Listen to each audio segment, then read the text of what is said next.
Welcome back to The Explainer. Today we're unpacking something absolutely critical if you're serious about building long-term wealth. We're looking at how you might actually be losing money. And no, I'm not talking about reckless, impulsive trading or meme stock gambles. I'm talking about subtle, quiet mistakes.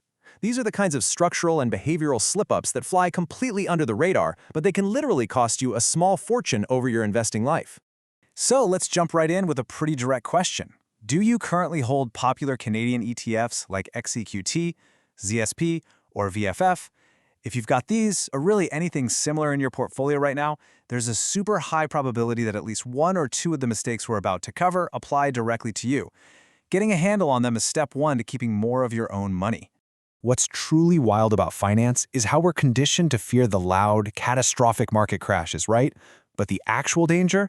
It's often totally silent. We are talking about tens, sometimes literally hundreds of thousands of dollars slowly leaking out of your accounts over 20 or 30 years. This isn't about losing everything overnight. It's about waking up at retirement and realizing, wait, I have to work an extra decade? All because of inefficiencies you didn't even know were there. To plug these leaks, we've organized this into a masterclass covering 4 parts. 1. Account and tax errors. 2. Portfolio and fee traps. 3. Behavioral investing pitfalls. And 4. Fixing your ETF strategy. Let's get into it. Part 1. Account and tax errors. Fixing the structural foundation. Because look, choosing the right ETF is only half the battle. Where you actually put it is what determines your true after-tax success. Let's start with mistake number 1, and honestly, almost every Canadian gets this wrong at some point. There are billions, yes, billions with a B, of dollars sitting inside TFSAs right now in cash or low-yielding deposits. If you're idling long-term cash in a TFSA, you are totally missing out on the single most powerful tax-free compounding tool in Canada. Okay, sure, cash for an emergency fund is totally fine, but your long-term money, every single dollar of growth in there is tax-free forever. If you grow 30 grand into 300 grand, you owe the government absolutely zero. Please don't waste that superpower on a savings product that barely keeps up with inflation. This actually maps out exactly how poor asset location silently drains your wealth. Focus on that TFSA row for a second. If you hold a US-listed ETF directly inside a TFSA, the US government quietly withholds 15% of your dividends. You won't ever see a bill for it in the mail, the money just vanishes. Because the TFSA isn't recognized under the Canada-US tax treaty the exact same way the RRSP is, that tax is just gone forever. You want your best compounding assets in your best tax shelters, and you definitely want to use your RRSP when you need clean tax treatment for direct US equity exposure. Matching the right asset to the right account is absolutely crucial. Moving on to part 2, portfolio and fee traps, dismantling fake diversification and brutal fees. These are the mechanical illusions happening right inside your accounts that act like a heavy anchor on your wealth. Here's a big one. Stacking an S&P 500 ETF like ZSP or VFV right on top of a globally diversified all-in-one ETF like XEQT. It doesn't actually create true diversification. It really just adds unnecessary complexity. People buy an all-in-one fund, right? And then they go out and buy 5 more funds because they want to feel more invested or maybe a little smarter. But XEQT was built to be your entire portfolio. It already holds the S&P 500. Let's look at why that happens. By adding more ETFs on top of your core fund, you aren't actually spreading your bets. You are just buying the exact same mega-cap tech companies. We're talking Apple, Microsoft, Nvidia, Amazon, 2 or 3 times over. You're massively overweighting the S&P 500 and calling it diversification. It's an overlap illusion disguised as sophistication. You've got to let your all-in-one ETF do the heavy lifting it was literally designed to do.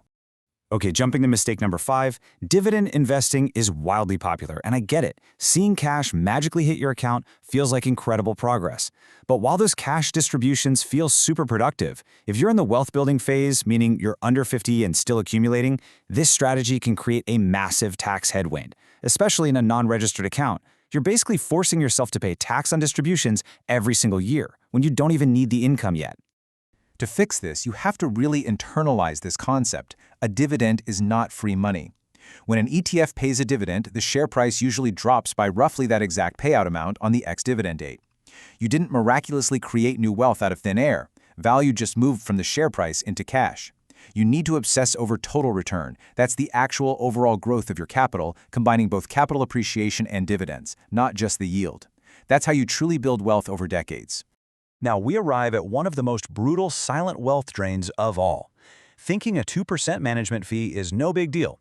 It sounds small, right? Like a tiny blip on paper, but let me show you exactly why staying stuck in an expensive legacy mutual fund is a mathematical disaster for your retirement, even if your bank teller's really, really nice. Let's run the numbers. Imagine investing 50 grand for 30 years at a 7% market return. We are not changing the amount you invest. We are not changing the market's performance. We are changing literally nothing except the fee structure you agree to pay your financial institution. Check this out. The same starting amount, same market return, but drastically different results simply because of the fee. At a super low 0.20% fee, you end up with roughly $359,000. But at a 2% fee, you finish with $216,000. The massive gap between those two numbers isn't some sort of market magic. It's just the wealth you quietly handed over to a fund manager. $143,000. That is the exact amount of money quietly lost to fees in that scenario. That is entirely enough to mean the difference between retiring early on a beach somewhere or waking up and commuting to work for a whole extra decade. So please, do yourself a favor. Pull up your accounts today. Find the MER. Having one uncomfortable 5-minute conversation with your bank to switch to low-cost ETFs could literally be a 6-figure decision for you. All right, part 3, the behavioral investing pitfalls, tackling the human element. Look, you can have the absolute perfect tax setup. You can pay the lowest fees on earth. But if you let your emotions take the wheel, the whole shebang falls apart. Mistake 6 and A really go hand in hand here. People panic sell when the market drops, usually telling themselves, oh, I'm just protecting my capital until the dust settles. Or on the flip side, people sit on a pile of cash waiting for the perfect moment or some magical pullback to finally enter the market. Let's be very, very clear about this. Freezing during market drops or constantly waiting for a magical dip, those are just incredibly expensive forms of procrastination wearing a financial costume. I want you to internalize this forever. When markets bleed red, a correction is not a personal emergency, especially if you don't need that money for another 15 years. Volatility? It's just the price of admission. Because time in the market is what does the heavy lifting, stepping out of the market turns temporary, totally normal volatility into permanent, unrecoverable damage. People who sell out almost never buy back in at the right time. They miss the recovery completely. Finally, part 4. Fixing your ETF strategy, building a watertight portfolio. The really good news about all these silent wealth leaks is that they are entirely fixable. And fixing even just one of them today can completely change your trajectory. Here is your ultimate defense mechanism. To prevent emotional mistakes when the market is red, you have got to systemize your investments. Step 1, automate the contribution, the actual money leaving your checking account. Step 2, automate the purchase of the ETF inside your brokerage. And step 3, remove yourself from the decision entirely. You want to make absolutely sure your financial future doesn't depend on whether you happen to feel optimistic or pessimistic on a random Tuesday morning. Check your MRRs, adjust your account placements to stop leaking withholding taxes, drop the fake diversification, and seriously, stop waiting for the perfect moment. The perfect time almost never feels perfect when it finally arrives. So I'll leave you with this. Knowing what you know now, which of these quiet leaks are you going to log in and fix today? Because plugging just one of these right now is worth an absolute fortune tomorrow. Thanks for diving into this explainer with us, and we'll catch you in the next one.